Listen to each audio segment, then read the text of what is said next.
मंत्री जी, आप यहीं प्रतीक्षा करिए। गुफा के अंदर मैं अकेला ही जाऊंगा।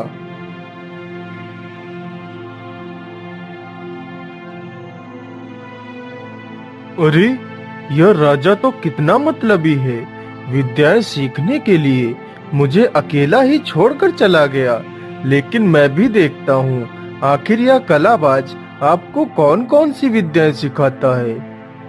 कलाबाज राजा को विद्याएं सिखाने लगता है तो मंत्री भी छुपकर वह सारी विद्याएं सीखने लगता है। कलाबाज राजा को 2 महीने तक वह सारी विद्याएं सिखाता है तो राजा सिर्फ 51 विद्या ही सीख पाता है, लेकिन उसका मंत्री 52 की 52 विद्याएं सीख जाता है।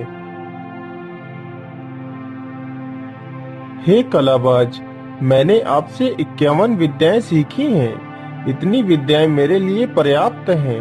अच्छा कलाबाज जी, अब मैं अपने राज्य वापस जाना चाहता हूँ और जो भी विद्याएं आपने मुझे सिखाई हैं, मैं इनका इनाम तुम्हें अवश्य दूंगा। इतना कहकर राजा और मंत्री दोनों वहां से चल देते हैं। चलते चलते वह दोनों एक जंगल से गुजरते हैं। तभी देखा कि एक तोता जमीन पर मरा हुआ पड़ा है।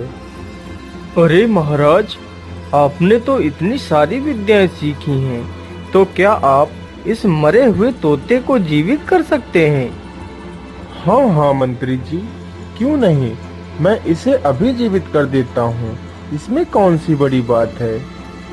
फिर राजा जमीन पर लेटता है और अपने प्राण निकालकर उस मरे हुए तोते में डाल देता है तो तोता जीवित होकर बैठ जाता है।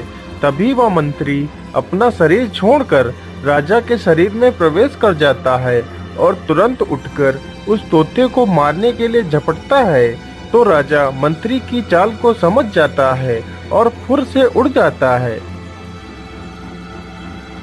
जब वह मंत्री राजा के भेष में वापस घर आता है तो वह किसी भी फैसले को सही ढंग से सुलझा नहीं पाता है। अरे, ये महाराज को क्या हो गया है? यह किसी भी फैसले को सही से सुलझा क्यों नहीं पा रहे हैं? यह महाराज तो नहीं हो सकते। कहीं हमारे महाराज के साथ कुछ गलत तो नहीं हो गया?